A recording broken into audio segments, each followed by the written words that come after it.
com desconforto respiratório moderado. PA2 por 7, frequência de 82. Exames, hemograma, 10,8 leucócitos, 10,8 de hemoglobina, 18.560 leucócitos, com 10% de bastão e 70 de segmentados, 117 mil plaquetas, PCR de 2,6, Dedimiro 450, DHL de 876, procalcitonina negativa. Como proceder? São 2 casos para ilustrar de pacientes que, teoricamente, não foram investigados para hipótese de infecções bacterianas, foi feito apenas hemograma, a gente vai discutir isso no decorrer da aula, e que, teoricamente, também não tinham indicação de antibiótico, tá? E depois eu vou falar o porquê. Então, eu vou mostrar para vocês que não precisa ser assim, a gente não precisa sair prescrevendo antibiótico para todo mundo. E como médicos, a gente tem que aprender a avaliar, né, as situações. E são situações corriqueiras, que é o que a gente mais vê nas emergências, pronto-socorros, UPA, inclusive agora na época da pandemia. Então, como é que eu raciocino em casos como esse? Quais as perguntas eu preciso responder ou perguntar, né? E me perguntar para decidir o que eu tenho que fazer.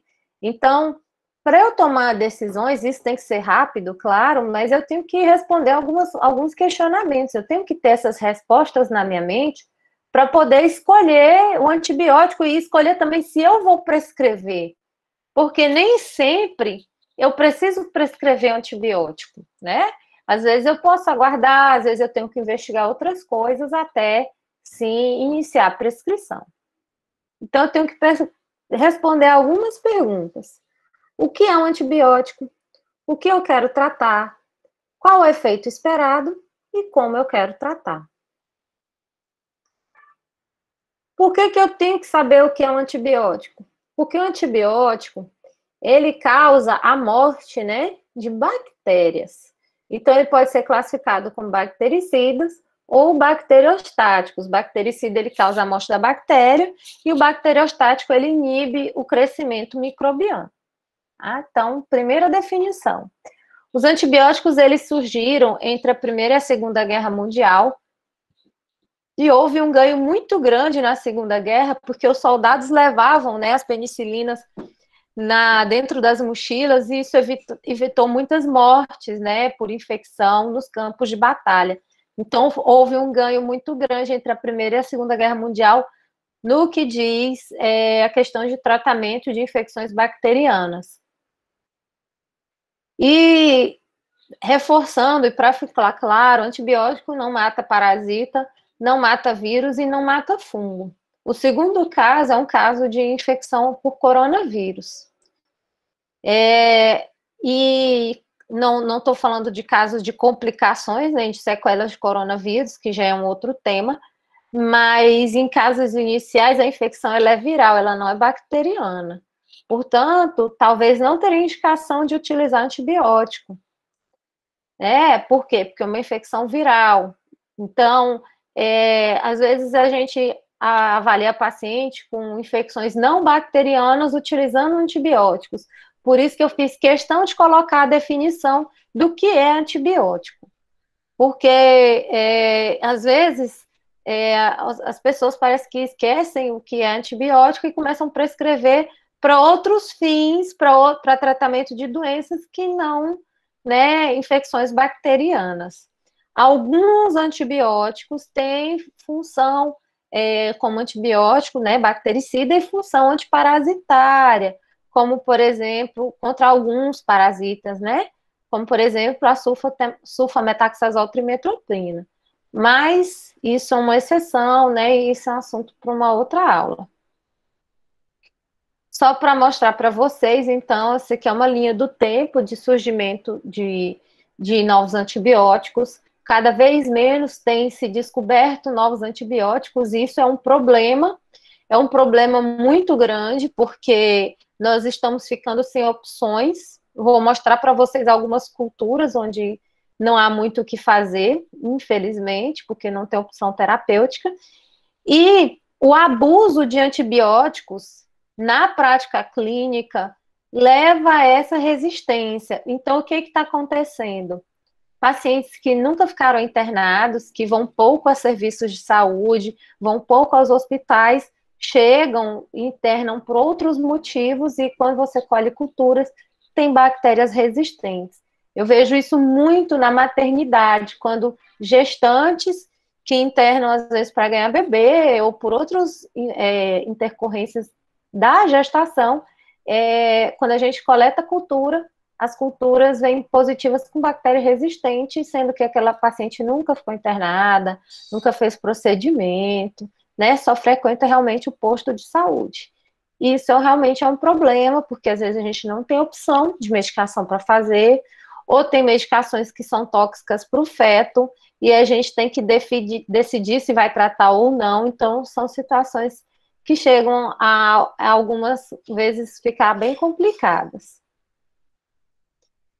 São muitos antibióticos, eu só coloquei aqui para ilustrar, né? Então, são várias classes com vários antibióticos. Qual é o conselho que eu dou? E eu sempre falo isso para os alunos. Todas as vezes que você vê alguém prescrevendo antibiótico, tenha no celular, né, algum aplicativo, tem vários aplicativos, para você olhar a classe de antibiótico que está sendo prescrita. Tá? Por quê? Porque não convém eu fazer 2 antibióticos da mesma classe, porque provavelmente eu vou estar tratando a mesma coisa, e algumas classes eu posso ter sinergismo, né? Então eu vou ter um efeito potencializador, mas a mistura de algumas classes eu vou ter uma associação retundante. O que é? Eu estou tratando a mesma coisa, né? Por exemplo, eu fazer uma penicilina com uma oxacilina, né? Não convém, porque estou tratando a mesma coisa. Uma cefalexina com oxacilina, né? Estou tratando gram positivo. Então, isso você vai absorver no decorrer da sua vida, no decorrer da sua vida acadêmica, no decorrer da sua vida médica. E então é importante você, cada vez que você vê alguém prescrevendo, não ter isso como uma fórmula pronta, como uma fórmula de bolo. Não há receita de bolo. Mas você tem o que está sendo feito. Então começa a ler, né? Abre o aplicativo rapidinho, todo mundo tem celular hoje com aplicativo, e veja que classe é que está sendo prescrita, para você poder entender, né, como que são feitas as associações. Quando que eu vou pensar em associar antibióticos? Quando eu quero tratar muitas vezes a flora microbiana, né, onde eu tenho várias classes de bactérias, né, gram-positivos, gram-negativos e anaeróbios, e eu não tenho antibiótico que às vezes consiga tratar tudo isso, então eu vou associar. E, né, por exemplo, eu tenho uma flora polimicrobiana num trauma abdominal complexo, numa infecção pós-trauma, né, onde eu vou ter principalmente gram-negativos e anaeróbios, mas posso ter alguns gram-positivos. Tem que associar, eu tenho uma ampla cobertura. Mas, por exemplo, uma infecção simples de pele, dificilmente eu preciso associar alguma coisa, porque a predominância é de gram-positivos. Ou então, quando eu quero um efeito sinérgico, por exemplo, em algumas bactérias resistentes, eu vou associar um carbapenêmico, né, um meropenem, com uma amicacina, por exemplo, onde eu vou ter um glicoide fazendo papel de sinergismo com o carbapenêmico. Então, o que geralmente se faz? Vou tentar um que pegue quase tudo, vai que dá certo, né? Então, você, às vezes, no afã de querer resolver a vida do paciente, prescreve um antibiótico de amplo espectro, achando que vai ajudar o paciente, porque eu vou cobrir tudo, aí ele pega o antibiótico, pega alguma coisa, né? E aí eu vou tratar e vou resolver a vida do paciente e o paciente vai ficar satisfeito. Só que eu tenho que responder a seguinte pergunta: o que eu quero tratar? É a pele? É o osso? É o sistema nervoso central. Por quê? Devemos lembrar que o sistema nervoso central tem a barreira hematoencefálica, onde nem todos os antibióticos, né, têm bons níveis de penetração cerebral. Infecções ósseas, né, também nem todos os antibióticos têm bons níveis de infecção, de penetração nas infecções ósseas. Então, eu tenho que saber onde que eu quero tratar, né? Como que eu quero fazer isso? Qual é o patógeno a ser tratado? É uma bactéria sensível da comunidade? É uma bactéria multiresistente? Né? É uma flora polimicrobiana, onde o paciente pode ter várias bactérias causando infecção? E geralmente o que se pensa é que é uma flora polimicrobiana e que eu vou cobrir tudo, mas não é, nem sempre é bem assim. E aí o que às vezes chega muito no consultório do infectologista, pacientes com infecções que já fizeram vários esquemas de antibiótico e não resolveu. Não resolveu por quê? Porque ou a medicação não foi adequada, não tinha penetração adequada, ou não era, a medicação não era indicada para aquele tipo de bactéria, mas ou o tempo de tratamento não é adequado. A gente vê muito isso em infecção óssea, osteomielite. Eu atendo muitos pacientes com osteomielite crônica, porque não foi bem tratado na fase aguda, e aí evolui para a forma crônica, por conta disso, da escolha da medicação, do tempo de uso. Então, é importante saber o que quer tratar e onde quer tratar. Por exemplo, nas gestantes, eu tenho que lembrar que os antibióticos podem penetrar, atravessar, né, a barreira placentária e chegar ao feto. Esse é benéfico ou não? Na maioria das vezes, não. Então, eu tenho que pegar antibióticos, escolher antibióticos que, de preferência, não atravessem a barreira placentária. Então, são detalhes, mas que você tem que levar em consideração, porque você vai prejudicar o seu paciente. Se você não está tão bem uma osteomielite, por exemplo, na fase aguda, você está fadando esse paciente a ter uma osteomielite crônica que ele vai levar 2 anos, 5 anos, 10 anos para resolver aquilo ali, com tratamentos caros, longos, difíceis, complexos, que envolvem muitas vezes, inclusive, procedimentos cirúrgicos. Então, você pode prejudicar, sim, o paciente, né? Se você vai tratar uma endocardite, né? Se você vai tratar uma encefalite, uma meningite, você tem que ter antibióticos que tenham boa penetração, porque se o antibiótico não tiver boa penetração, o paciente pode morrer em poucas horas. Então, escolha o que quer tratar, né? Isso é para ilustrar cérebro, intestino, pele, ossos, então cada parte do corpo. Infelizmente, a gente tem antibióticos muito bons no mercado, mas infelizmente eu não tenho um antibiótico que trate tudo, que penetre em todos os sítios da mesma maneira. Só para vocês terem uma ideia, e para ilustrar o que eu estou dizendo, por exemplo, se você tiver um Staphylococcus aureus e quiser fazer uma penicilina para tratar uma osteomielite, essa aqui é a tabela de penetração de antibióticos nos ossos e articulações, a penicilina ela não vai penetrar no osso, então não adianta fazer. E assim segue com outros antibióticos, amoxicilina, clavulanato.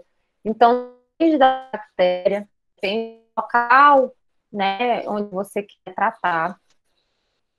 Então, infelizmente, eu não tenho antibióticos que olhem, que resolvam tudo. E também a infecção pode não ser bacteriana, eu posso não ter bactéria causando aquele quadro do meu paciente. É sepse? Será que é? A gente já viu as infecções virais, né, que podem simular infecções bacterianas, infecção por Covid, dengue, HIV. Eu tenho as neoplasias e as leucoses agudas. Eu tenho, né, o primeiro caso lá que eu coloquei é um caso de uma leucose aguda. Não é um caso de infecção bacteriana. Intoxicação exógena pode dar leucocitose. reações medicamentosas, alguns medicamentos, corticoide principalmente. O segundo caso, leucemia dependente do corticoide, não de infecção, apesar do paciente não estar bem. Eu tenho infecções fúngicas, histoplasmose, candidemia invasiva. Eu tenho vários casos, né, malária, que é muito comum na região, de infecções ou de patologias que não são patologias bacterianas, que simulam patologias bacterianas. Por isso que você tem que saber o que tratar e saber investigar. Existem alguns casos também onde pode ocorrer, se eu tiver o exame na mão, de contaminação de amostra, né? Falando já da coleta de culturas. Eu posso ter colonização e o paciente ter algumas bactérias, mas não ela está causando infecção. Né? É o caso também das bacteriúrias assintomáticas, onde a presença de bactérias na urina, mas não é também infecção de urina. Aí vocês vão falar, professora, mas é muito difícil. Realmente não é tão simples assim. É isso que eu estou querendo mostrar para vocês, que não é só uma fórmula de bolo que eu venho aqui e venho mostrar para vocês. Para pneumonia faz isso, infecção de urina faz isso, e assim é muito simples. Eu quero mostrar para vocês que nem sempre é assim. Por exemplo, paciente aprenda a desconfiar das coisas. Paciente está tratando, a quarta pneumonia nesse ano. Tem alguma coisa errada. É pneumonia? Que bactéria que é essa? Tá dando a pneumonia desse jeito. Pode ser tuberculose, né? Que é bem comum na região. E não ser pneumonia. Como já aconteceu. Que infecção que é essa que dá fungo na boca? O paciente dá alguma confusão mental. Pode não ser um HIV? Com certeza pode ser um HIV. Então, sempre aprendam a desconfiar. É isso que eu quero trazer para vocês. Aprendam a pensar fora da caixinha e não generalizar tudo e achar que toda leucocitose é infecção bacteriana. Tá? Essa é a mensagem. Tem muitos casos de dengue, eu tenho muitos casos de HIV. Agora, né, o coronavírus que está no auge, no ápice, né? Só se fala em coronavírus. E as pessoas têm usado antibiótico para coronavírus como se fosse tratamento. E todos os dias as pessoas me perguntam, eu já inicio a azitromicina como se a azitromicina fosse tratar coronavírus. E coronavírus é um vírus, não é uma bactéria. Né? E a azitromicina não trata vírus. Então, por que não existe fórmula pronta? Porque o que eu oriento? Para cada órgão do corpo, né, tem as infecções mais comuns. Eu coloquei essas tabelas aí somente como exemplo. Então, a gente tem que ter noção, pelo menos uma noção, do que é mais prevalente. Quais são as principais bactérias predominantes naquela topografia? O que é mais comum na pele? O que é mais comum nas vias respiratórias? Quais são as principais bactérias? É isso que eu tenho que lembrar. É comum anaeróbio na pele? Depende, se tiver necrose. É comum gram-negativo entérico na pele? Não necessariamente. Mas o que é mais comum? Gram-positivo. O que é comum no trato respiratório? Posso ter bactérias atípicas? Posso. Posso ter gram-positivo? Também. E alguns gram-negativos. Então, tentar lembrar disso aí não é fácil, né? Por isso que eu disse que não há fórmulas prontas. Mas ter noções, né, de quais perfis de bactérias predominam em cada órgão, né, em cada topografia. É extremamente importante. Quando eu falei da questão que a gente às vezes associa, por exemplo, eu posso fazer uma associação de ceftriaxona, quando eu cubro alguns gram-positivos, gram-negativos, e anaeróbios, eu associo com a clindamicina, o metronidazol, eu consigo fazer um tratamento, às vezes, para uma infecção intestinal, né? Ou um cefepime com metronidazol. Posso associar cefepime, que é uma cefalosporina de quarta geração, com uma vancomicina para pegar estafilococcus, né, gram-positivos resistente. Então, eu tenho associações que são benéficas, né? Mas é contrassenso eu fazer ciprofloxacino com ceftriaxona. O que eu estou... são classes parecidas que vai pegar aproximadamente o mesmo perfil, cefepime com ciprofloxacino, muito pouco. Né? Amoxicilina, clavulanato com ceftriaxona. Então, são associações que não vai ter ganho. E às vezes a gente começa a ver, né, algumas associações, levofloxacino com ceftriaxona, aí as pessoas começam a associar sem, né, fazer avaliação nenhuma. Então, assim, é importante, por isso que eu digo, principalmente quem está na graduação, quando for ver alguma prescrição, sempre ter um juízo crítico e avaliar e olhar que classe que é que eu estou associando, que classe que é sendo escrita, para poder entender das associações. Tá? Infelizmente, não há fórmulas prontas. Né? E às vezes a gente faz algumas associações, mas não é isso que eu quero ensinar para vocês. Né? Porque para isso aí existe especialista. Eu quero ensinar para vocês que vocês tenham o bom senso de fazer a investigação, de fazer a avaliação do paciente. E me entristece muito quando eu vejo que o paciente que eu pego lá na frente passou, por às vezes, por um aluno, ex-aluno, e não foi sequer avaliado corretamente.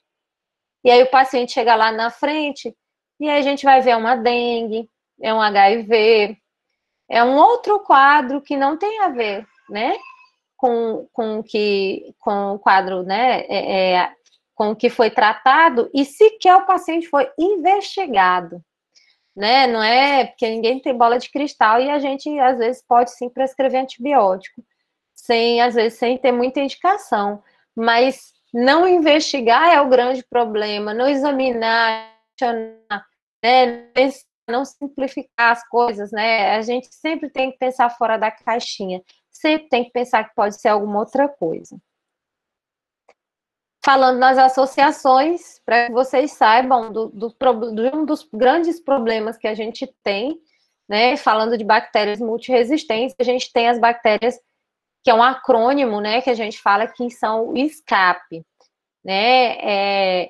O E de Enterococcus faecium, o S de Staphylococcus marsa, resistente à oxa, o K de Klebsiella escherichia cori, produtoras de SBL ou BLEA, o Acinetobacter baumannii, que é um dos principais problemas de bactéria resistente hoje nos hospitais, a Pseudomonas aeruginosa e as enterobactérias resistentes à vancomicina, né, os VRS. Então, esses são os grandes problemas nos hospitais. E eu tenho hoje patógenos desses que são resistentes a tudo. Esse é o problema. Eu tenho bebês na maternidade que já chega com Staphylo marsa pós-parto. Né? Então, esse é o problema de ficar prescrevendo antibiótico, né, para as gestantes, de qualquer jeito. Né? Então, eu tenho um bebê que já chega na UTI com uma bactéria resistente. Então, pensar no mal que a gente pode fazer. Aqui, só para vocês terem uma ideia, uma tabela de tratamento para essas bactérias que eu mostrei. Algumas eu tenho pouquíssimas opções de tratamentos. Acinetobacter, pouquíssimas opções. Das mais difíceis de tratar é o Acinetobacter. São das mais complicadas, com menos opções. Né? Mas o que tem, né? Melhor entrar do que não entrar. Vai que o paciente morre, né?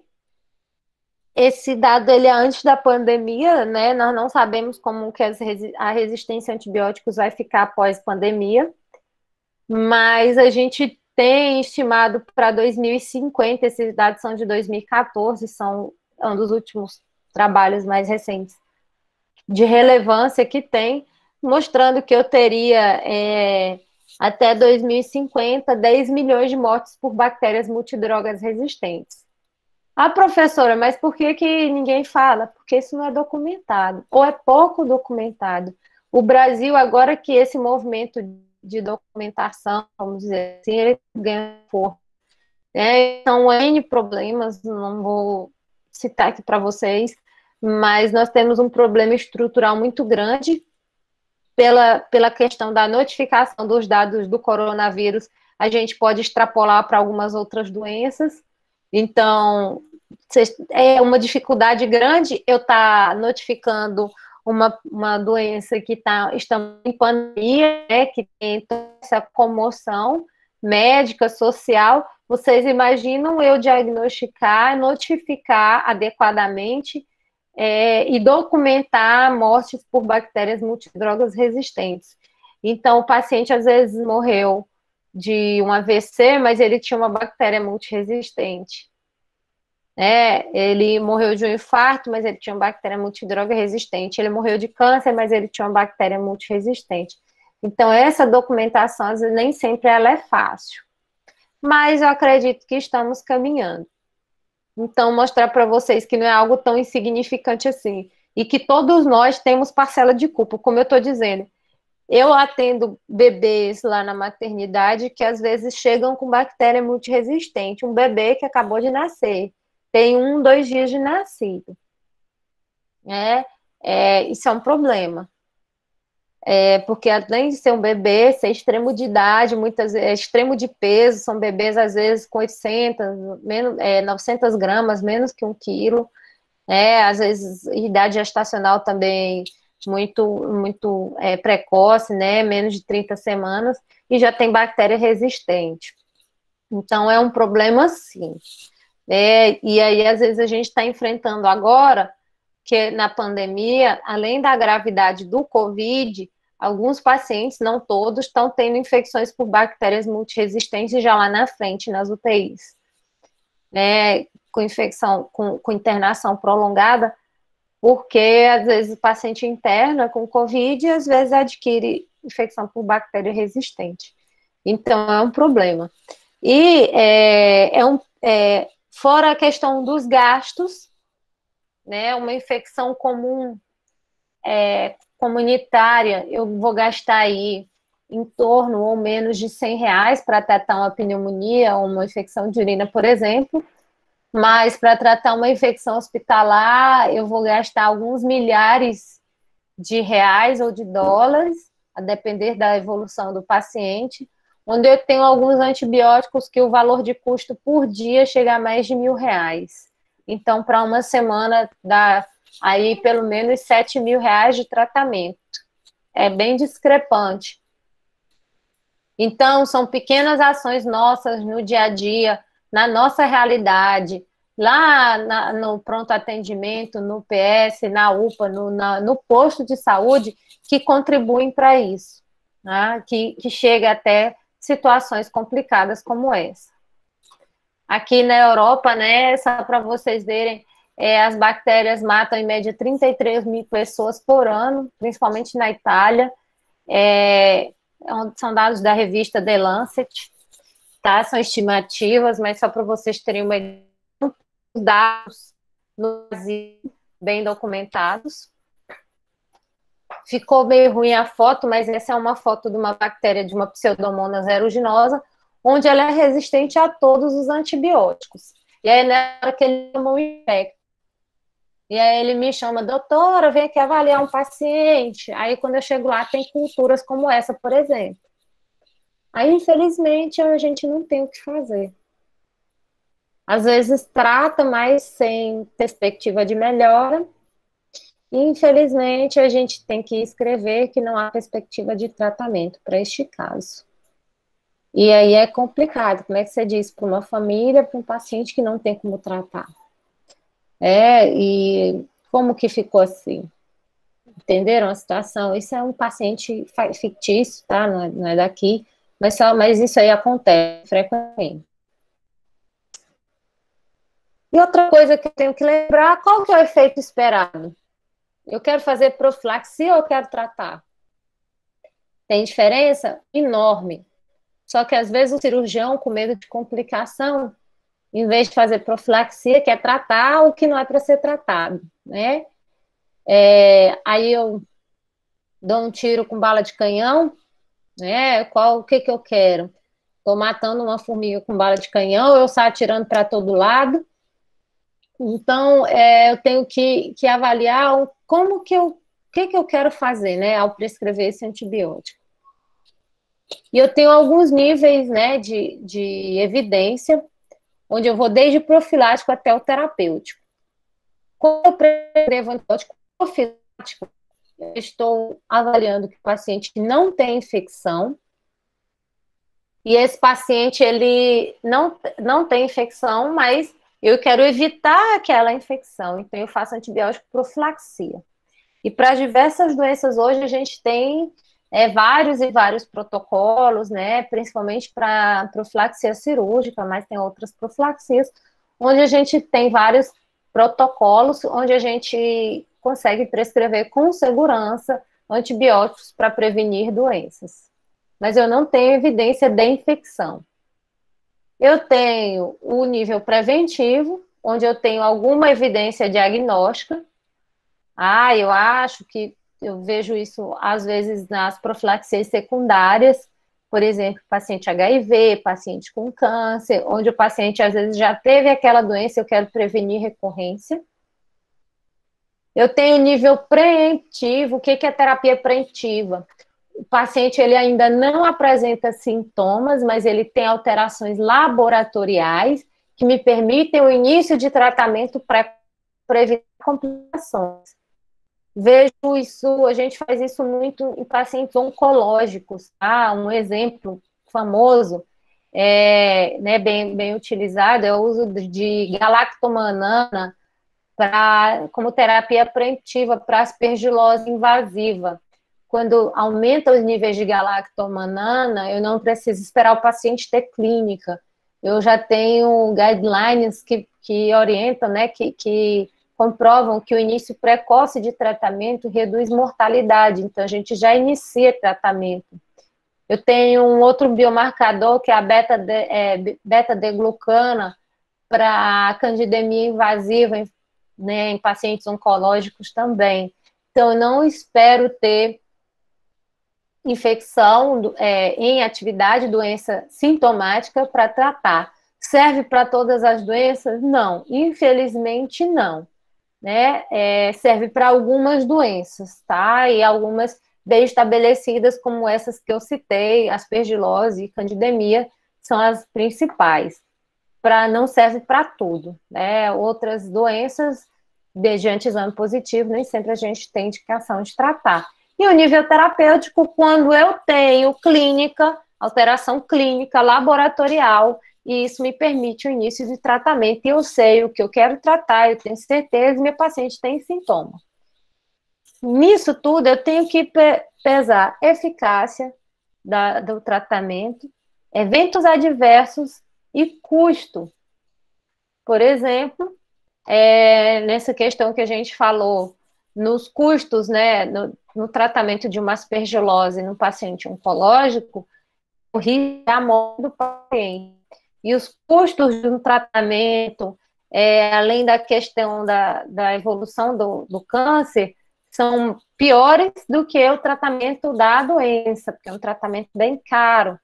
Eu uso geralmente o voriconazol, custa em torno de R$ 600 por dia o frasco, são 2 frascos por dia, 6 semanas, bem caro. R$ 1.200 em média, a última vez que eu vi, não sei os preços de hoje. Então, são tratamentos bem caros, mas um tratamento de uma infecção em atividade, com internação em UTI e todas as outras consequências, custa bem mais caro. Então, a gente sempre pesa o custo-benefício. E qual que é a eficácia disso? Por exemplo, tratamento profilático. Os guidelines de profilaxia cirúrgica, eles orientam, na grande maioria das cirurgias, medicação, antibiótico, apenas na indução anestésica. Poucos casos você prolonga o antibiótico. Mas o que o cirurgião, a maioria, faz? Prescreve antibiótico pós-cirúrgico, né? O paciente vai para casa com receita de antibiótico, pensando ele que vai estar prevenido.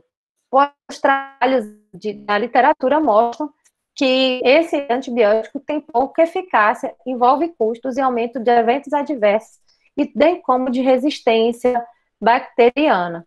Então, em vez de estar ajudando o paciente, eu estou prejudicando. Tá? Então, cada nível, né, conceito de tratamento, eu tenho tipos de evidências e tenho os reais benefícios. Como a gente vê isso através das evidências científicas, o que a literatura nos fala, né? Aqui só para ilustrar, tá? Ilustrativo, né? Antibiótico profilaxia, né? Então a gente tem prevenção de doença meningocócica, prevenção de hemófilos, prevenção de difteria. Na prevenção de doença meningocócica, eu posso fazer também ceftriaxona. A dose é 250 miligramas. As pessoas ficam com medo e fazem 2 gramas, 1 grama, né? Doses 4 vezes maior, sem necessidade. Então, aqui antibiótico profilaxia clínica. Aqui antibiótico cirúrgica, né? Algumas cirurgias você faz 24 horas somente, mas você faz intraoperatório. Então, cada cirurgia tem suas indicações.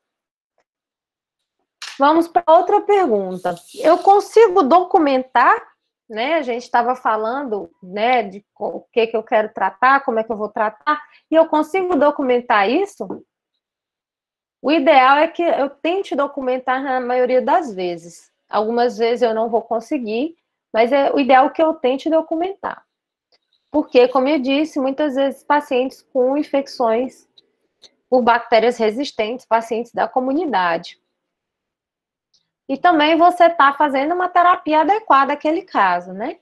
Você não está dando medicação desnecessariamente. Ah, professora, mas a cultura demora a chegar. Aqui na nossa região tem demorado mais, os laboratórios têm melhorado cada vez mais. E eu consigo, por exemplo, lá na maternidade, eu consigo um feedback do laboratório com as culturas parciais a cada 2 dias. Então, já tem ajudado bastante. E aqui são um exemplo de uma infecção de urina, né, resistente a alguns antibióticos, onde eu já sei que tem um perfil de resistência importante nessa bactéria. E aí, o que eu falei lá no começo, bacteriúria assintomática. Algumas culturas, eu só vou considerar acima de um número X de colônias.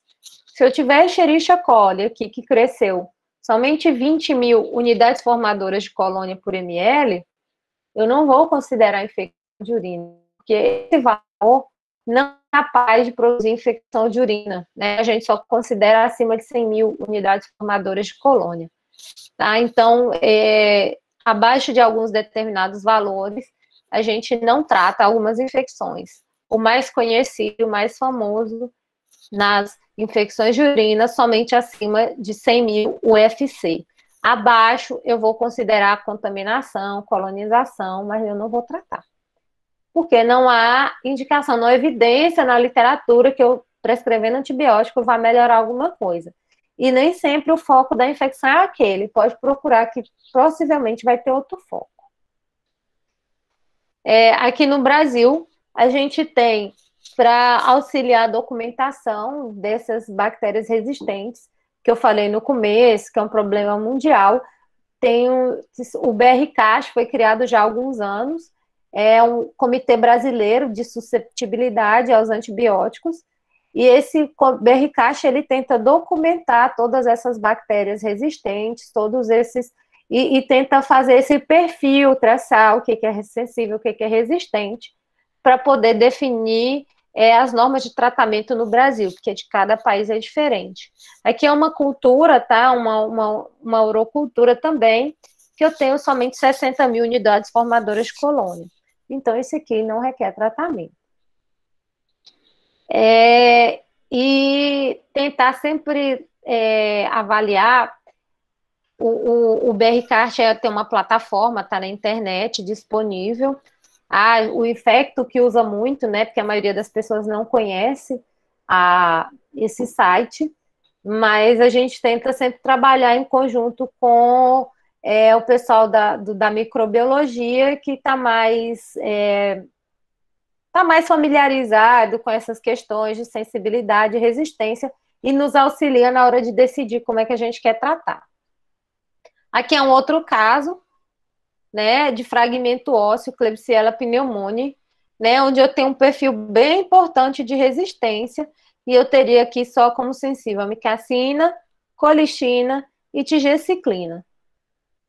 E aí, como é que eu vou tratar esse paciente se eu tenho baixa penetração desses antibióticos, que é o que eu disse lá atrás? O osso é horrível para tratar, e eu tenho que fazer aqui, se for uma osteomielite crônica, né? Se for osteomielite aguda, o tempo de tratamento é mais curto, mas se for osteomielite crônica, e eu não tratar isso aqui adequadamente, o tratamento é em torno de 4 a 6 semanas, demora. Aí como é que eu vou tratar? Então, eu tenho que fazer tratamento adequado para que não chegue nisso aqui. E é importante documentar, porque se eu faço um outro antibiótico que não tem nada a ver, eu estou dando a medicação errada para o paciente e estou impedindo que ele procure o tratamento adequado. Então, assim, é difícil, né? Parece que você está no escuro, com muitas opções, muitas informações, mas não é impossível. Então, sempre levante esses questionamentos, né, ao prescrever um paciente. E como você quer tratar? Levofloxacino, por exemplo, tem oral, tem injetável. Quer benzetacil injetável, intramuscular? Quer usar sozinho ou em associação? Vai tratar em casa ou no hospital? Qual que é a via de acesso? É via oral? É via venosa? É via intramuscular? Algumas mães gostam de levar a criança na emergência para tomar medicações, né, antibiótico injetável, porque acha que resolve logo. Eu vou ficar dando antibiótico oral para meu filho, eu levo logo, tomo um benzetacil e resolve. Então, isso também é importante. Por quê? Por exemplo, um caso desses aqui de osteomielite, se for osteomielite crônica, o paciente vai usar pelo menos aí 4 semanas de antibiótico. Só tem opções injetáveis. Eu vou manter ele internado um mês? Não necessariamente. Eu posso tratar em casa, mas eu tenho que ter quem faça a medicação em casa.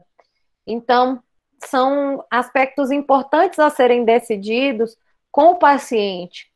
Às vezes a gente vê, às vezes não tem jeito, igual nesse caso que eu estou mostrando dessa cultura, mas às vezes tem. Por exemplo, preciso fazer levofloxacino injetável se eu tenho oral e o paciente consegue engolir, tá bem, tá estável, né? Muitas vezes eu consigo tratar por via oral. Às vezes não, às vezes realmente é necessário tratamento injetável. Então, isso para a questão do bem-estar do paciente é importante porque você tem que envolve custos, né? Envolve custos de tratamento, envolve o bem-estar do paciente. Se você fizer medicação injetável todo dia, você pode ter flebite, você tem que ter quem prepare essa medicação, se for em casa, né, um home care. Se for internado, envolve os custos de internação hospitalares. Então, são situações bem complicadas em que a gente tem que sempre pensar no bem-estar do paciente, né? E também no que é melhor. Às vezes o paciente está com uma infecção que não dá para esperar, tem que ser tratado por via endovenosa logo, né? Porque senão ele vai piorar. Então, são situações que têm que ser avaliadas. Outra situação extremamente importante, eu devo conhecer as condições prévias, os medicamentos e comorbidades do meu paciente.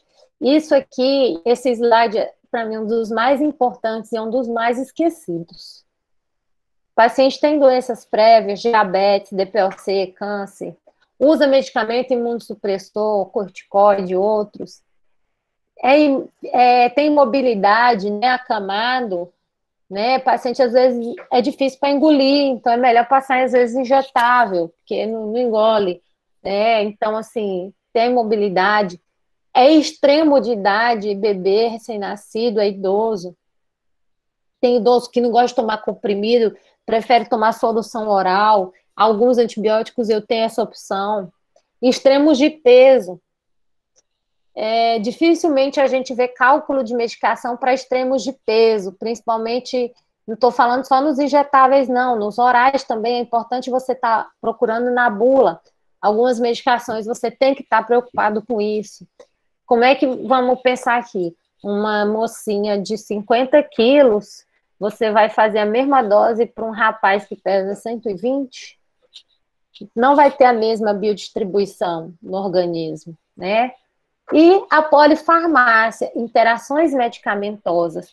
Por isso que eu disse lá no comecinho da aula que todas as vezes que você vê um antibiótico sendo prescrito, você avaliar, né, procurar que classe que é, e também ver interações medicamentosas.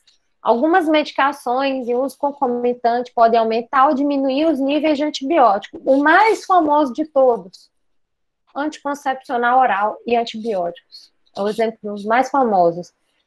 Então, se é uma mulher em idade fértil que usa anticoncepcional oral, eu tenho que orientá-la que o uso de antibiótico pode diminuir os níveis, né, séricos do contraceptivo hormonal, e isso pode levá-la à gestação não planejada. Então, a polifarmácia é muito importante. Pensar nas comorbidades do paciente, nas doenças prévias é muito importante. Porque às vezes o paciente já usou muito daquele antibiótico, né? Terceira vez, a gente vê isso muito em criança. A mãe, quando chega no meu consultório, chega assim: doutora, meu filho tem infecção todo mês, dá febre, dá tosse, dá coriza, e todo mês eu dou antibiótico para ele, eu dou amoxicilina clavulanato, ou eu dou alguma coisa parecida. Então, chega muito no consultório. Então, são crianças, às vezes, pacientes que todos os meses usam a mesma medicação. Às vezes, sem indicação. Às vezes, aquela criança com infecção de repetição é uma imunodeficiência. Às vezes, não é infecção, às vezes é um caso de intolerância alimentar, é um caso de infecção viral, né? E então, nem sempre é infecção bacteriana. Isso acontece com uma certa frequência no consultório de infectologia, acreditem ou não. Muitas das crianças que eu avalio não têm indicação de antibiótico terapia. As crianças que têm infecções de repetição. Muitas porque não são infecção, né? São casos, muitas das vezes, de alergia, intolerância alimentar, principalmente. Algumas são casos de imunodeficiência, quando começa a investigar a gente encontra, né? E aí tem que tratar a imunodeficiência para diminuir as infecções, ou alguns casos são infecções virais. Então é importante estar avaliando isso. Paciente internado, sempre fazer cálculo da medicação por peso. Todas as medicações injetáveis, a grande maioria tem ajuste por peso, porque a gordura, né, ela faz uma biodistribuição diferente. Então, é sempre importante, para mim, um dos slides mais importantes é esse slide. É você conhecer as condições do seu doente. Por exemplo, um paciente acamado como o da foto, para ele tomar medicação comprimida, às vezes é ruim, melhor oral, ou às vezes até injetável, né? Então, isso aí é importante. Cuidado com o que você escolhe, porque pode causar insuficiência renal aguda, pode causar confusão mental, pode causar alergia, reação de infusão, dor local. A alergia mais importante, não mais importante, desculpa, a mais conhecida de todas, a alergia benzetacil, que no passado fazia-se muito mais do que agora nas crianças. Então, a alergia à penicilina, né, a benzetacil. As insuficiências renais, né, a vancomicina é um conhecido antibiótico nefrotóxico, então, geralmente, tem que ficar de olho no rim, fazer ajuste de dose se precisar. Cefepime, que é uma droga injetável, faz também confusão mental. As quinolonas, a gente vai já falar delas, fazem confusão mental em idoso, tá? Então, o vozinho que está usando cipro pode ter confusão mental, tá? As alergias, Reação de infusão, o que é isso?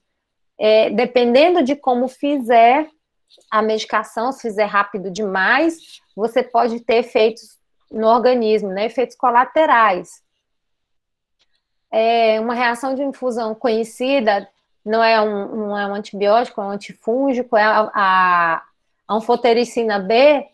Se fizer muito rápido, o paciente dá febre, calafrio, tremor, o paciente pula da cama de tremor, né? De mal-estar, tontura, vômito.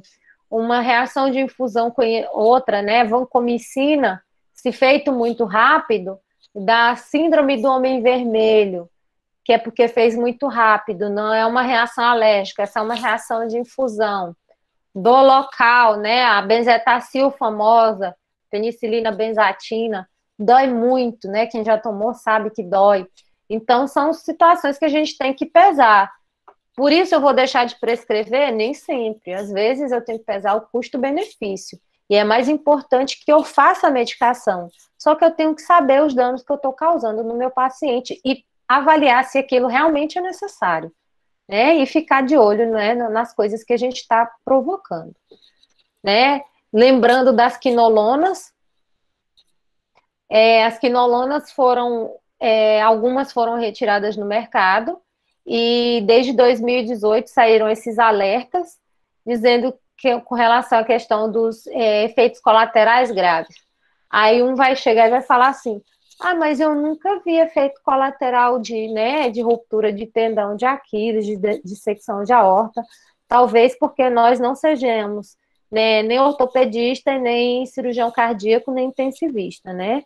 Mas tem sim. As quinolonas causam labirintopatia, alterações de vertigem, de equilíbrio, vejo várias, tá? A pessoa parece que está com labirintite mesmo, alteração de equilíbrio, dá confusão mental, às vezes não confusão mental, confusão leve, mas pode causar inclusive acidentes em idosos. Ruptura do tendão de Aquiles, muitos pacientes. E dissecção de aorta também, aneurisma e dissecção de aorta. Não posso prescrever quinolonas? Posso, mas eu prescrevo com a consciência de que isso pode acontecer. Então, eu tenho que pesar o custo-benefício, avaliar se é necessário e se é a minha única opção, se eu não tenho outras opções. Essa é a mensagem, que ela não seja prescrita como primeira opção. Há situações que eu tenho que prescrever, com certeza. Prescrevo, mas sabendo os riscos que eu corro, que meu paciente corre. E avisar isso ao paciente. Porque, às vezes, lá na frente, o paciente rompe o tendão de Aquiles e não sabe por que rompeu o tendão de Aquiles.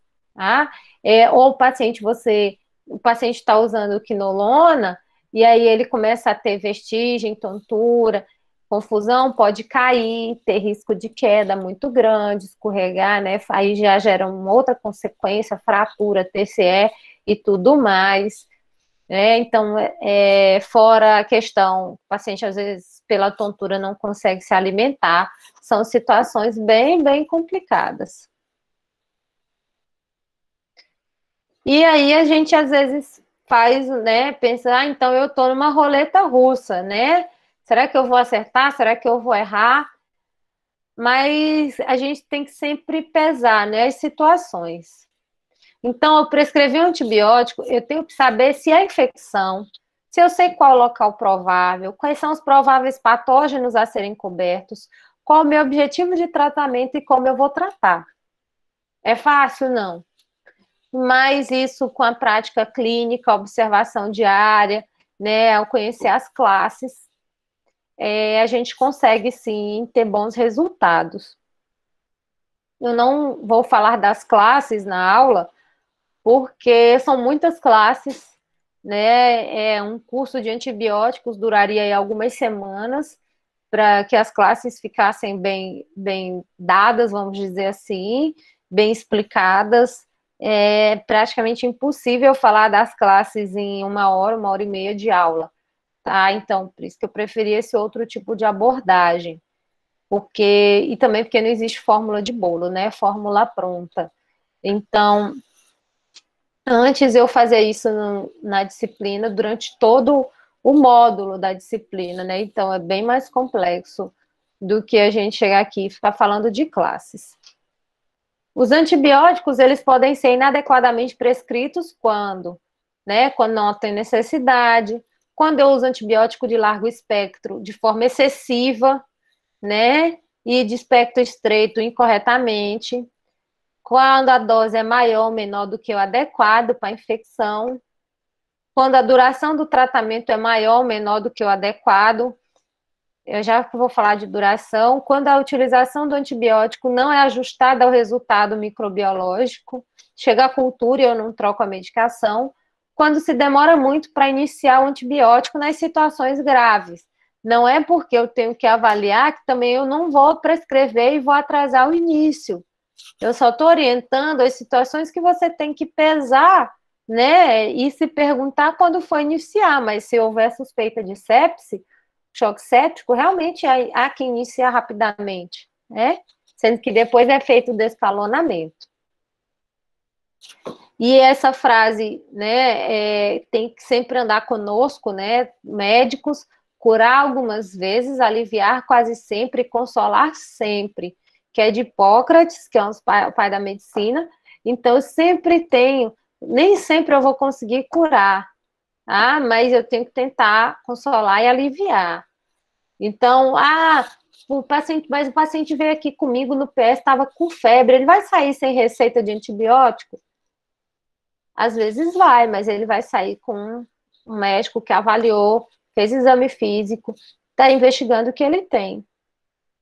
Às vezes o pessoal fala, Bianca, mas você vai suspender antibiótico? Vou, porque nem sempre, né, nem sempre é infecção bacteriana.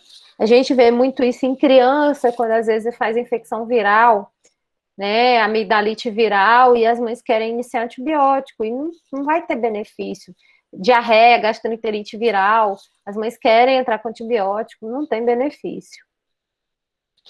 Né? E keep calm and primo non nocere, né? Não cause dano, né? Primeiro, não causar dano.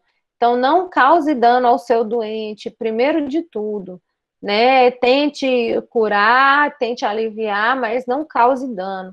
Então, uma das premissas da medicina é não causar dano, tá? Adote um checklist, né? Um checklist mental. Tem probabilidade de ser infecção bacteriana ou viral? O que que é? O paciente usou antibiótico, imunossupressor, estava internado nos últimos 3 meses.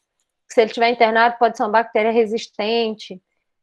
Tem cultura recente que possa iniciar antibiótico terapia. Eu tenho umas 2 ou 3 pacientes de consultório que têm infecções de urinas graves, de repetição. Então, sempre que elas têm essas infecções, né, a família já me procura, por quê? Porque se for na emergência, o médico vai passar qualquer antibiótico, e a maioria desses antibióticos não resolve a situação dela. Então, porque a gente faz o acompanhamento microbiológico dessa paciente.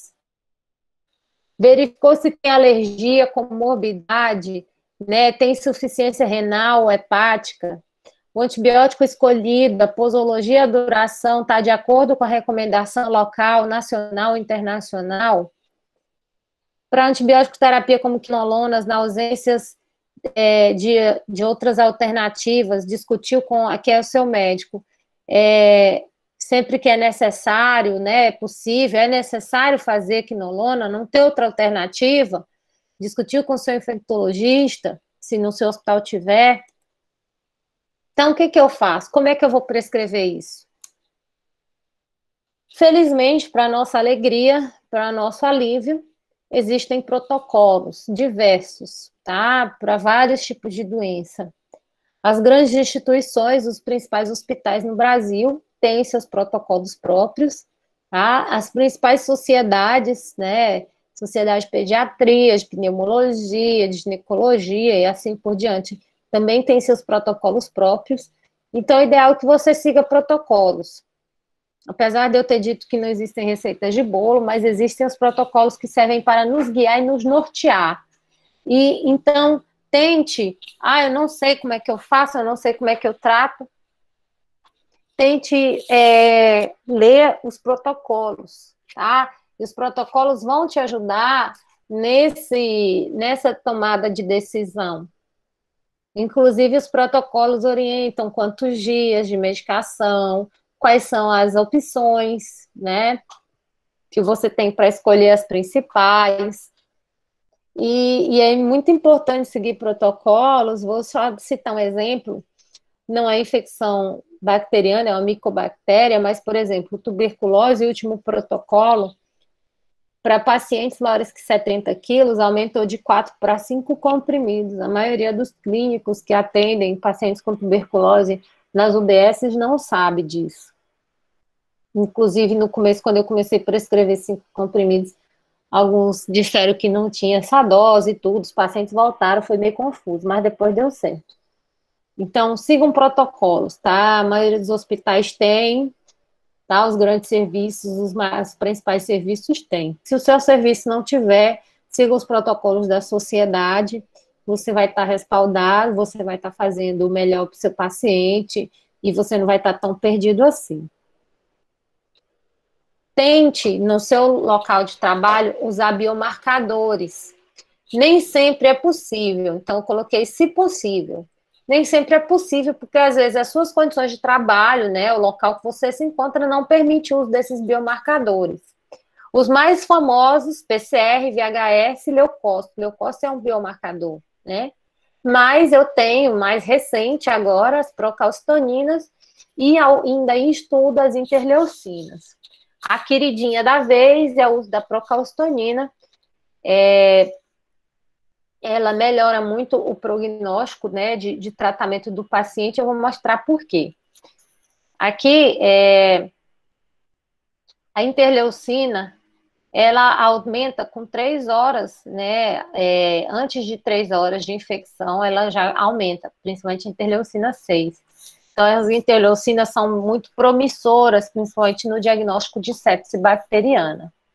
A procalcitonina, ela, a partir de 3 horas, e ela dura até 24 horas, por aí, mais ou menos, eu tenho níveis de procalcitonina que me permitem diferenciar de infecções virais, infecções fúngicas. E é um bom biomarcador, né? É o melhor que a gente tem até agora. O PCR vai atingir seus bons níveis, esse RP é o PCR, a partir de 36 horas de infecção. Então, com 12, 24 horas, que às vezes o paciente já está fazendo febre e sinais de infecção, o meu PCR ainda é negativo. Doutora, mas eu só tenho PCR. Tá, tudo bem. Mas, por isso que eu coloquei, utilize, se possível, utilize o que você tem. Ah, eu não tenho procalcitonina, interleucina só em estudo, mas eu tenho PCR. Vamos tentar usar o PCR. Como que a gente usa esses biomarcadores? A gente usa eles em curva. Um biomarcador alterado, né, um PCR, vamos colocar, né, que é o que todo mundo mais usa alterado, sozinho, isolado, sem clínica associada, não permite muita coisa. Por quê? Porque várias situações alteram PCR. O PCR ele não é tão específico contra a procalcitonina. Então, eu tenho PCR alterado, eu costumo brincar que até às vezes o ninho cravado aumenta o PCR, né? Então, nem sempre ele aumenta só infecções bacterianas. Algumas outras situações que causam inflamação no organismo, ele também pode alterar, tá? Então, a gente usa o PCR em formato de curva, se ele está aumentando ou se ele está diminuindo, tá? PCR positivo é um sinal de inflamação, de infecção? Pode ser, mas o ideal é que ele seja, principalmente no acompanhamento do doente grave, que ele seja avaliado em curvas de aumento ou de queda, onde você permite se está tendo uma piora ou uma melhora. Por quê? Porque o nível de leucócito, ele demora mais ainda para alterar.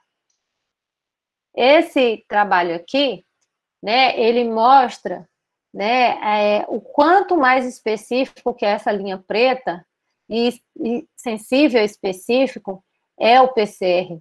Ele é mais sensível e mais específico do que... desculpa, essa linha preta é a procalcitonina, perdão. Essa linha preta é mais sensível e mais específica do que o PCR, e do que as taxas de leucócito. Porque os leucócitos, eles podem alterar em diversas situações. O mais famoso agora, e que tem dado muita confusão, é o uso de corticoide. Então, o corticoide, ele aumenta muito o leucócito e não necessariamente a infecção. Então, a procalcitonina é o biomarcador ideal a ser utilizado. Posso utilizar o PCR na ausência de procalcitonina? Pode. Ele vai ajudar. Porque às vezes eu tenho leucócito normal, PCR alterado, né? Pode ser uma infecção. Né? Eu tenho procalcitonina alterada e leucócito normal também. Né? Então, o PCR, ele, na ausência da procalcitonina, ela ajuda sim. Então, se tiver acesso a biomarcador, utilize. Professora, procalcitonina aqui no meu posto, aqui no meu hospital, não tem. Mas PCR, 98% dos postos de saúde, UPA, fazem PCR, então eles vão te ajudar. E ele é um exame de momento, tá? Ele altera muito rápido que eu falo, ele altera em alguns dias. Então, o PCR para chegar daqui 7 dias não adianta, daqui 5 dias não adianta. PCR, procalcitonina só vão resolver se chegar no mesmo dia, no mais tardar dia seguinte. Eu falo isso porque alguns laboratórios fazem PCR para chegar ao resultado, né, o procalcitonina principalmente, para chegar ao resultado daqui a alguns dias, não adianta. Isso aí são exames para ser avaliados no momento, para você definir se é infecção, se não é, e se você prescreve antibiótico ou não. Então, o que eu peço? Começamos pelo básico. Hemograma, dependendo, claro, isso aqui depende do quadro, mas um exame de urina, um raio-x de tórax, um PCR, cultura, se possível, sorologia, se necessário, né? Eu coloquei um item branco porque você vai avaliar uma pesquisa para malária. Uma pesquisa de gota espessa para malária, a maioria dos laboratórios faz, e faz rápido. O técnico de laboratório experiente consegue ler esse exame. Então, vá pelo básico. Depois você segue para o complexo. Não consigo coletar cultura, mas consegue fazer um exame de urina, consegue fazer um raio-x de tórax. Tenta documentar o melhor que você puder aquela infecção, tá? Para você não deixar situações passarem desapercebidas. E aí depois você vai indo para o complexo. Sorologia de HIV, hoje teste rápido é bem fácil e acessível. A dengue é uma doença bem importante na nossa região. Então é importante estar lembrando, né, do que nós temos de prevalência na nossa região para poder solicitar exames. E algumas doenças nós não temos, né, não são, né, tão prevalentes na nossa região. Então, às vezes, talvez a investigação ficaria para segundo plano. Então, começa pelo básico, está alterado, opa, tem alguma coisa. E investiga o seu paciente. Se precisar, faz uma ultrassom, uma tomografia, e assim por diante. Saiba interpretar os exames. Não peça, você só sabe encontrar o que você procura. Não peça exame que você não dá conta de ler, de interpretar. Porque você, às vezes, dá diagnóstico errado, deixa o paciente preocupado, desesperado, e às vezes ou deixa passar uma situação muito importante, ou alarma demais situações que não tem necessidade de alarme. Então, saiba interpretar o que você pediu. Se você está pedindo, não sabe, olha, eu recebi esse exame, eu vou mandar para o especialista, encaminho o paciente, e aí o especialista avalia o exame. Porque senão não tem sentido. Agora, a frase que eu aprendi, que é uma das máximas para mim na medicina, você só sabe encontrar o que você sabe procurar. Então, aprenda a procurar as doenças que você vai encontrar. Você nunca vai, dificilmente você vai descobrir um lúpus se você não pedir um FAM, por exemplo, tá? Ou um outro marcador de doença autoimune. Então, se você não pedir uma pesquisa de gota espessa para malária, dificilmente você vai achar uma malária. você não pedir um teste rápido de HIV, dificilmente você vai achar um HIV. E são histórias que eu sempre conto em sala de aula, onde pacientes que passaram, às vezes, por 3, 4, 5 médicos e eles não pediram um teste de HIV. Então, você só sabe encontrar, né? Você só encontra o que você sabe procurar. Algumas práticas que eram utilizadas no passado hoje não são mais, então a atualização do médico ela é importante, né? O swab de ferida cirúrgica, ferida operatória, de qualquer lesão, os swabs eles não são feitos mais, eles são proscritos. E você quer documentar uma infecção de pele, você coleta como? Você coleta de preferência o fragmento da lesão. Por que você não coleta um swab de uma ferida, né, aberta? Porque ali vai vir flora polimicrobiana que não necessariamente está representando aquela infecção, né? E a evidência científica mostra que isso não é eficaz. Então vai vir uma contaminação. Em alguns casos, a colonização, onde eu tenho, às vezes, um swab, né, ou um teste, uma cultura alterada, e o paciente está colonizado, aquilo lá também não representa infecção. Por exemplo, um exame de urina com 40 mil unidades formadoras de colônia, isso é uma colonização, isso não necessariamente representa uma infecção. E o que é infecção, né, propriamente dita? Então, eu tenho que saber interpretar o exame que eu pedi. E aí entra na questão da bacteriúria assintomática aqui, né? O paciente tem presença de bactéria, mas aquela bactéria não causa infecção. Aqui sobre a interpretação, né? Então, eu tenho culturas aqui, né? Aqui é resistente, sensível só a gentamicina, tetraciclina e intermediária amicacina. Essa pseudomonas. Esse Acinetobacter aqui, sensível à tetraciclina, essa sensibilidade ela é falsa, ela não é verdadeira, então é resistente a tudo. E são nessas situações que eles chamam o infectologista. Essa Klebsiella pneumoniae, esse que é uma cultura de secreção traqueal, também resistente, né, a quase tudo, sensível só a 4 antibióticos. E aí aqui, quando a gente fala de interpretação, eu vou usar o Cefox, o imipenem, porque o valor é menor, 0,25, do que o meropenem, que é 0,5. Não, isso aí, você não lê resultado de cultura assim, tá? Você tem que avaliar, mesmo que venha lá que é sensível, se realmente aquele antibiótico vai tratar, se tem disponível, se penetra naquele sítio, né, que você quer tratar. Porque não adianta vir sensível se não tem penetração, tá? Não tem ação, não tem disponível. Então, por isso que eu falei, é importante saber avaliar. Essas avaliações são mais complexas, claro, isso aqui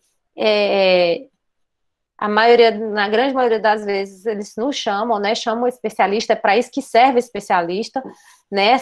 É para manejar situações como essas.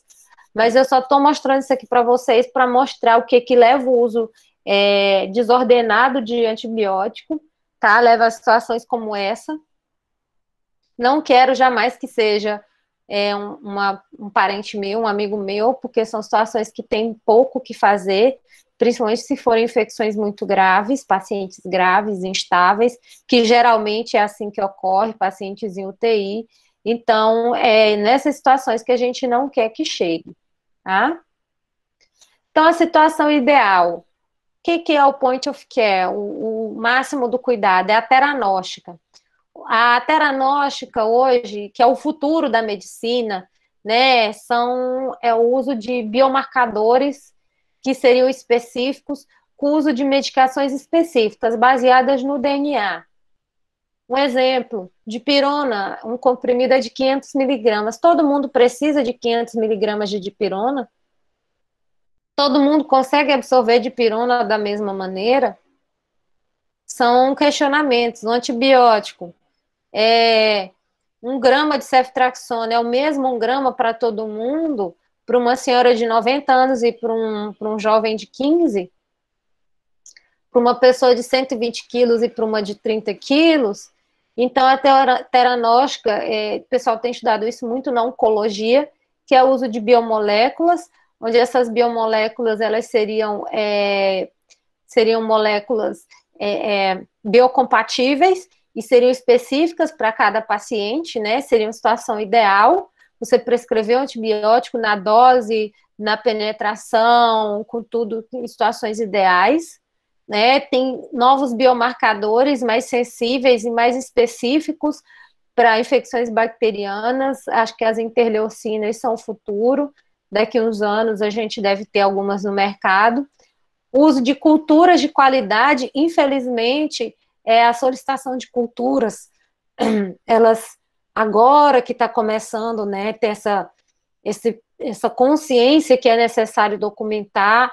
Então, quando eu cheguei aqui em 2015, uma cultura demorava 7, 10 dias, situações que às vezes o paciente já tinha piorado, você imagina, demorar 10 dias para você trocar um antibiótico. Até lá o paciente, se tiver que piorar, já piorou muito tempo. Então, às vezes, a gente tinha que realmente dar tiro no escuro, porque eu não tinha como tratar esse paciente aguardando culturas. Hoje eu já tenho bons laboratórios que me entregam, às vezes não a cultura, mas crescimentos parciais, né? É gram positivo, é gram negativo em curto espaço de tempo, então eu consigo fazer já esse manejo. Descalonamento de antibiótico, o que é isso? E essa é uma das grandes dificuldades que nós temos. O médico não acredita em cultura negativa. Eu pedi uma cultura, vem negativa. Você tem coragem de tirar antibiótico, de suspender? A maioria não tem. Porém, se você acredita no método da cultura que foi colhida, no laboratório que fez, se foi feito de maneira adequada e seu paciente está sendo conduzido de maneira adequada, não tem por que não descalonar, que suspender o antibiótico ou trocar. Um exemplo, paciente grave em UTI está usando meropenem e vancomicina. Meropenem pega gram negativo, né, de amplo espectro, multiresistente, anaeróbios. E vancomicina, que pega gram positivo multiresistente. Chega um gram positivo sensível, que trata com oxacilina, um exemplo. Teria coragem de tirar meropenem, vancomicina e prescrever oxacilina? A maioria não tem. Mas é necessário, esse é o papel também do infectologista, né, fazer esse descalonamento, auxiliar a equipe, né, a equipe médica dos serviços a estar fazendo esse manejo, porque é isso que garante melhor qualidade de tratamento para o paciente, menos resistência, menos efeitos colaterais, menores custos, e um tratamento realmente adequado. A presença de equipe multidisciplinar, a presença do farmacêutico clínico, que a gente quase não vê, porque o farmacêutico clínico, ele nos auxilia na questão das interações medicamentosas, o que aumenta nível, o que diminui nível de antibiótico, e vai nos auxiliar. A presença da enfermagem, a presença, né, de toda a equipe, do microbiologista, do laboratório, né, dessa interação com o microbiologista. Por quê? Porque se o microbiologista conhece a situação do seu hospital, né, do seu paciente, ele pode colocar em outros meios de cultura, que não o meio tradicional, e antimicrobial stewardship, né, que é o descalonamento de antibiótico, esse manejo, né, de antibiótico, né, onde todos os pacientes seriam acompanhados por essa equipe multidisciplinar, onde seria feita essa troca de uma maneira ideal, né, com culturas em tempo hábil, né, e com antibióticos feitos realmente quando houvesse necessidade. Essa seria a situação ideal. E as mensagens que eu quero deixar para vocês não trate o consultório, tá? Trate um paciente. A clínica é mais importante, a clínica ela é soberana. Sempre tente documentar a infecção. Nem sempre é possível, mas tentar é possível. Não prescreva antibiótico para bacteriúria assintomática e nem para colonização. e nem contaminação. Jamais colha suave de ferida para cultura. Como é que você faz? Você limpa a ferida e tenta coletar um fragmento da ferida, e aquele fragmento, sim, vai representar a infecção que você quer. Cuidado ao prescrever quinolonas devido aos efeitos colaterais, e profilaxia, né, não é tratamento, profilaxia tem dose e tempo limitado, tá? Então, profilaxia é prevenção, profilaxia não é tratamento e, portanto, não deve ser feito nem dose, nem tempo de tratamento. Cuidado para não causar danos no paciente. E era isso. Espero ter esclarecido a maioria das dúvidas, né? Estou aberta às perguntas, né? O que vocês quiserem perguntar, estou apta aqui a responder. Certo, professora. A gente teve 3 perguntas aqui. Certo. A primeira é do Igor Pontes. Na prática clínica, em quais situações eu devo solicitar um antibiograma? Olha, sempre que você, principalmente, estiver desconfiando de infecções graves e for fazer, o antibiograma, ele vem acompanhado da cultura, tá? Então, principalmente, quando for, assim, o marco principal, você vai fazer antibiótico injetável, tenta fazer cultura e antibiograma daquele sítio suspeito. Você também, não necessariamente você precisa fazer de tudo, né? Até porque envolve questão de custo também, é um exame que é caro, né? Não é um caro impossível, mas é mais caro do que um hemograma. Então, por exemplo, você vai internar uma pessoa para tratar uma pneumonia, o ideal é que você colete. Você vai internar uma pessoa para tratar uma infecção de urina, o ideal é que você colete. Culturas de secreção respiratória, elas não são tão populares, mas elas deveriam ser feitas, tá? A situação ideal, né, e Estados Unidos, Europa, o que eles fazem? Todas as vezes que eles vão entrar em antibiótico, eles solicitam cultura, mesmo antibiótico oral.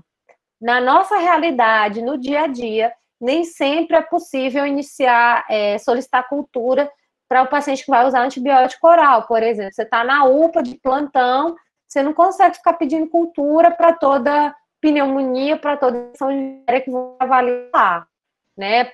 Mas tente, na medida do possível, principalmente pacientes mais graves ou pacientes que você vê que podem piorar. Por exemplo, um paciente acamado, um cadeirante, um paciente que tem comorbidade, por exemplo, um paciente que é patopata, nefropata. Esses pacientes que têm chance de piora, é bom pedir. Espero ter esclarecido a pergunta. A Flávia perguntou, quando que se usa 19? A gente vai ter uma aula, acho que dia 7. A gente não usa azitromicina para COVID. O que aconteceu, eu vou explicar a confusão que tem acontecido. O que aconteceu? Saíram alguns estudos, porque COVID é um vírus, tá? Saíram alguns estudos, já existe já há muitos anos, falando de azitromicina como imunomodulador, tá? E em certas doses e em certo tempo de tratamento. Então, a azitromicina seria um adjuvante, tá? Um imunomodulador e uso associado com a cloroquina, que talvez tenha um efeito na evolução do COVID, né? Ele não deixaria que esses casos evoluíssem para situações mais graves. Aí, o que tem acontecido? A cloroquina está sendo, né, cada vez menos usada pelos trabalhos que têm saído, né? Muitas evidências falando contra. Saiu a cloroquina, ficou a azitromicina. O que as pessoas fazem? Não tem cloroquina, a cloroquina estava difícil, né? Difícil, só faz com prescrição médica, tem que mandar a fase manipular, porque não acha para comprar essa confusão toda. E as pessoas, apesar de antibiótico, né? Elas conseguem comprar sem receita, então, não tem cloroquina, eu vou usar azitromicina, e sai prescrevendo e sai usando. Inclusive, os pacientes saem usando por conta própria, mas não tem nenhum benefício. tem benefício se você estiver pensando que está tratando uma pneumonia, outra coisa assim, mas para tratamento de Covid, não, tá?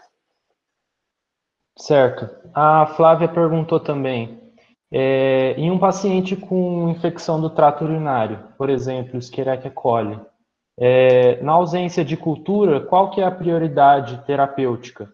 Ela perguntou que se fosse necessário combinar as classes, qual seria a prioridade? De preferência, não combine. O Escherichia coli é uma bactéria do trato geniturinário, tá? Então, quando ela causa infecção, primeiro, tem que ver quais são as causas, principalmente em pacientes com infecção de repetição, tem que ver consumo de água, higiene íntima, banho mesmo, né? Uso de roupas, principalmente mulher que usa muita calça jeans, roupa apertada, usa de moto, que é quente, são diversos fatores que podem predispor infecção urinária de repetição. Então, você só vai associar a medicação se for uma infecção por Escherichia coli resistente, então, para isso você teria que documentar. De preferência, usem medicações simples, tá? Uma cefalosporina de segunda geração, por exemplo, né, ou de terceira geração, mas de segunda trata Escherichia coli muito bem, tá? Sem nenhum problema. Uma sulfatrimetoprim, o famoso Bactrim, também trata a maioria. Nitrofurantoína, são antibióticos, vamos dizer, mais simples, tá? Com doses menores. Trata sem problema nenhum. Certo. O Lucas Araújo perguntou se a antibiótico profilaxia também tem influência na proliferação de bactérias resistentes, ou ainda que isso aconteça, o risco benéfico continua compensado. E se existem pacientes em que realmente não compensa a antibiótico profilaxia. Ó, a antibiótico profilaxia, ela pode contribuir para a resistência, tá? Mas o custo-benefício de você fazer, o benefício é maior do que o custo de fazer antibiótico profilaxia correto, tá? No tempo e na dose correta. Qual que é a segunda parte da pergunta? Repete Se aí, por existem favor. pacientes em que realmente não compensa Não antibiótico compensa. profilaxia. Ó, é assim, tudo tem critérios, né? Então, você vai ver os protocolos. A gente faz quando? Paciente cirúrgico, vamos colocar aqui, né? Que é o principal que a gente faz. Então, você vai ver os protocolos da sua instituição. Na maioria das cirurgias, você faz quando? Você faz só na indução anestésica. Há alguns médicos que querem ficar prolongando, tá? Mas, assim, você não vai fazer... você vai...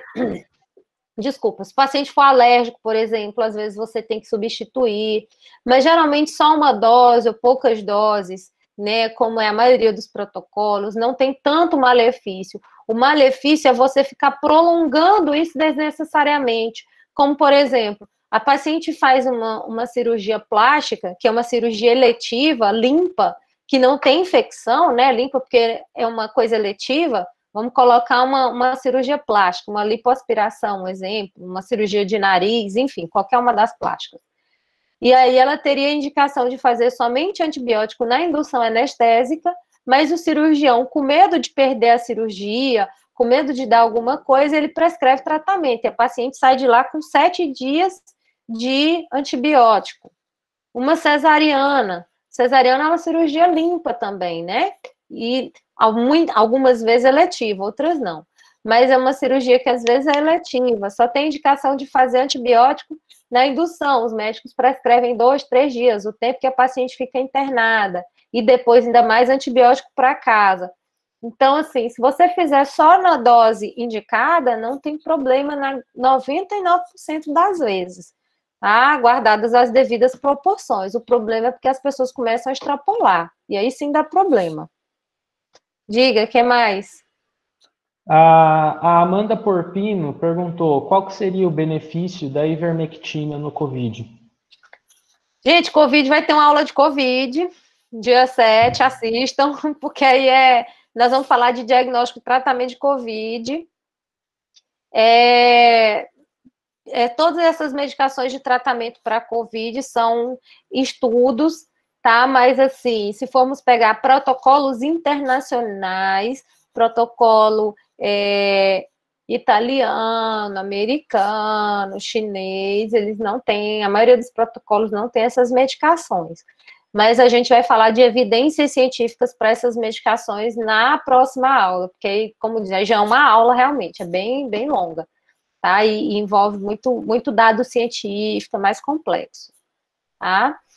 Então, eu só não vou falar Tá bom. porque senão a gente vai se delongar demais aqui, tá? Certo. Por último, o Rodolfo Teixeira perguntou se existem situações em que se trata bacteremia assintomática. Tem. Eu vou tratar bacteriúria sintomática em gestante, se ela for fazer cirurgia, porque a gestante, ao risco dessa bacteriúria fazer sepse neonatal precoce no feto.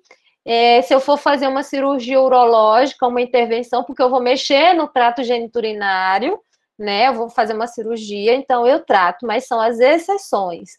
Por exemplo, um paciente que é acamado, sondado, paciente que faz sonda vesical intermitente, eu não preciso tratar, porque aquela bactéria está lá colonizando. Eu só quis colocar na aula que você tem que saber olhar o exame, porque às vezes tem, igual as pacientes minhas que eu falei que eu acompanho, elas são colonizadas, e às vezes coleta o exame de urina, às vezes aleatório, e está lá 30 mil colônias, não está causando infecção, e às vezes tem médico que quer tratar, mas aí eu já, como já são pacientes antigas, já família orientada, então a gente não, elas já sabem que não precisa tratar, quando qualquer coisa elas me procuram, justamente por causa disso, tá? Mais alguma pergunta? Só isso, professora. Muito obrigado. De nada. Queria agradecer por você ter aceitado o nosso convite, né, de participar da jornada e por disponibilizar um pouquinho do seu tempo e do seu conhecimento para nós, né, com essa palestra muito esclarecedora e tenho certeza também que muito engrandecedora, que tendo em vista, né, que esse assunto é extremamente importante para nós que temos que tomar essas decisões futuramente na prática clínica, né? O chat. Só uma mensagem, assim, igual eu falei, gente, cuidado com fórmula pronta, existem os protocolos, mas não façam uma coisa porque viram alguém fazer. Eu faço aqui porque todo mundo faz. Saibam justificar, tá? Antibiótico não é fácil, antibiótico é difícil, tá? Porque é um assunto extenso. Se tentar ficar decorando, é difícil aprender, tá? Tentando decorar. Por isso que eu falei, viu alguém prescrever? Opa, deixa eu olhar aqui. Todos vocês hoje, 99% tem celular, tem smartphone. Entra no aplicativo, tem vários, depois eu passo os nomes. Entra no aplicativo, o Memed é muito bom, muito famoso, e vê lá o que é, para que trata, e se você vai aprendendo, tá? Você vai absorvendo. Alguns vocês nunca vão usar, porque são antibióticos de uso hospitalar, não é da prática clínica, mas saibam usar o básico, né? Antibióticos, os orais, o do dia a dia, né? Das infecções comunitárias, que tratam a pneumonia, a infecção de urina, esses vocês têm que saber. Às vezes os complexos, muito caros, que a gente usa em hospital, não, porque não é da rotina, né? Da maioria. Não vai ser da rotina, mas aprendam a usar o básico, tá? E aí, qualquer coisa, estou à disposição. Tá bom. Muito obrigado, professora. O chat da palestra está cheio de agradecimentos, elogiando sua aula, viu? Tá bom.